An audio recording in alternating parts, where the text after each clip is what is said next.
Hello and welcome to this month's online talk from the Parish Church of St Cuthbert in Amble in Northumberland. Today we're going to be thinking about the ancient Christian tradition of Candlemas, a special day still celebrated by many churches on the 2nd of February every year. Candlemas marks the official end of the Christmas season, and some homes and churches keep the Christmas lights up until this day, rather than Twelfth Night. The rest of the world left Christmas behind on Boxing Day, but Christians celebrate the birth of Jesus for a further 40 days.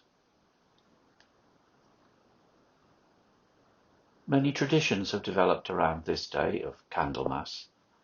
In some countries there is a custom of eating crepe or pancakes, as their roundness and golden colour symbolises the returning light of the sun, in the northern hemisphere at least. A more well-known tradition involved people taking their candles to church to be lit and blessed for the coming year. This would be particularly symbolic before the days of electric light. But why did the Christian Church choose this particular day, 40 days after the Nativity? The official name of Candlemas is the Feast of the Presentation of Christ in the Temple, and this gives us a clue. At the time of Jesus, Jewish law, the law of Moses, stipulated that a mother had to stay in the home with her newborn child for 40 days, after which she would go to the temple in Jerusalem to be purified and to present her child. This is what Candlemas remembers, the public presentation of Jesus, the light of the world. Let's listen to how St Luke tells this story. As we listen to this, we need to know that when Luke refers to Gentiles, he means the whole world, not just the Jewish people. Now when the time came for their purification, according to the law of Moses, Joseph and Mary brought Jesus up to Jerusalem to present him to the Lord.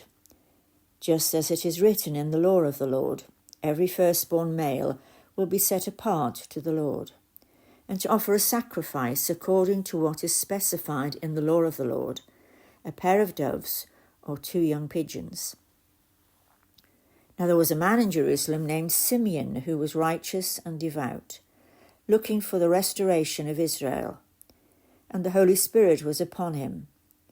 It had been revealed to him by the Holy Spirit that he would not die before he'd seen the Lord's Christ. So Simeon, directed by the Spirit, came into the temple courts.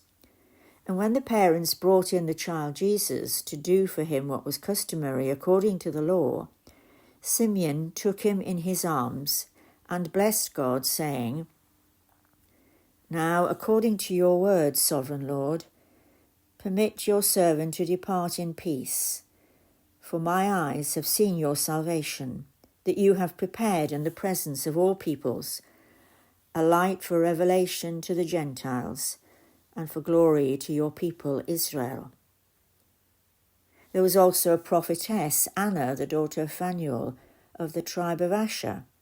She was very old, having been married to her husband for 7 years until his death. She had lived as a widow since then for 84 years. She never left the temple, worshipping and fasting and prayer night and day. At that moment she came up to them and began to give thanks to God and to speak about the child to all who were waiting for the redemption of Jerusalem. So when Joseph and Mary had performed everything according to the law of the Lord, they returned to Galilee, to their own town of Nazareth. And the child grew and became strong, filled with wisdom, and the favour of God was upon him. We're introduced to 2 new characters in this story, Simeon and Anna. Let's think about them for a moment or two. The Orthodox Christian Church wisely refers to this day, Candlemas, as the Feast of the Holy Encounter, the day when these two elderly people encountered Jesus for the first time in the temple where they had waited for so long. On that day their lives were lit up, and they knew that here in front of them was the light of the world. To my mind, the Bible works best when it stimulates questions about ourselves and how we lead our own lives.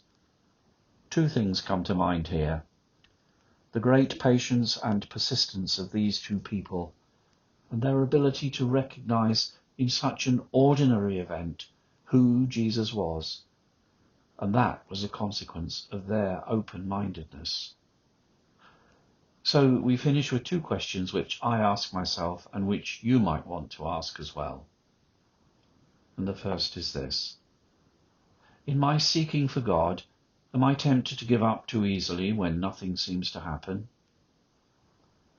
And the second question: am I open-minded enough to see the light of Christ's presence in the ordinary events around me?